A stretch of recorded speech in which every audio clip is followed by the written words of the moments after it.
kriya.me zoom tu nulapa ulen na bialte ha bopani tu bantuken abichiang thazang electric dinga chan chang solar ka se pyak chana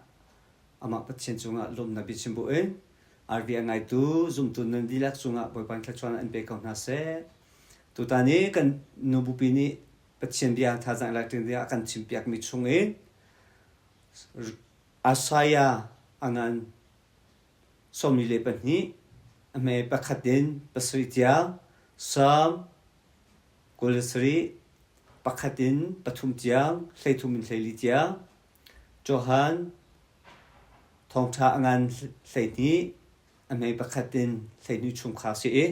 chu chunge atoi naken thaza electrina chim kadumi cho zezonvia te ya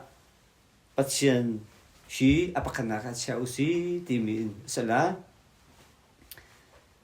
minung kanun nakahin kan dumile kan hermi tin phunni chil pakhat kan dutaka asalawle dora kan kaltaka hi kadumi masi hi ka hermi masi ti hi bipingai mi asi tia sipoi yilen chemsang poni chun anchim chubai bantuk chun kan krifa nun nak zonga hin karawle in kan chan chu khona ding sa chun kan tak sa du nak a umi kraw du nak bantuken kraw du nak he apakhan naka kan cha khau din he abipi ngai ni hin kan jal mi pachin bia chunga zega kan mu tia chun wakat nak ba kan jal mi asaya angan som ni le patni am mai pre chunga keima long he boipa na pathian chu kasi kasun par nak he pathian dang hauman som ka du na lo ka thang chat nak he sia sa zaiman som ka du na lo ati ni fatin kanun naka pathian he apakhat naka kan cha den he bipi ngai taksa du nak bantuken khau du nak ve chu suwa chen ni fatin kan jen chun na kan chau chana bia te chunga hen zehida pathian ni tu na se ti akan du ti mi hi krifana kanun naka bipi ngai mi pakhat se chen khau le kan chan khona dik cha pathian du na kha apakhan naka kan cha hi abipi ngai mi asave Jajan boy Jesu Christ is na kan chon pia ti achon pachendu na kha nandu na ngan be ke acha mi chu milunglom nan da sida pacheni nandu na kha atin tala ati jajan kanu na ka apakhat na ka kan cha ding mi chu pachen long hi se ti jong kha chim kadu super na kan pek ding jong he ama pachen long se upat na kan pek ding mi jong he ama pachen long se Exodus anan pakul am hele panga chunga zin da kan mu ti achun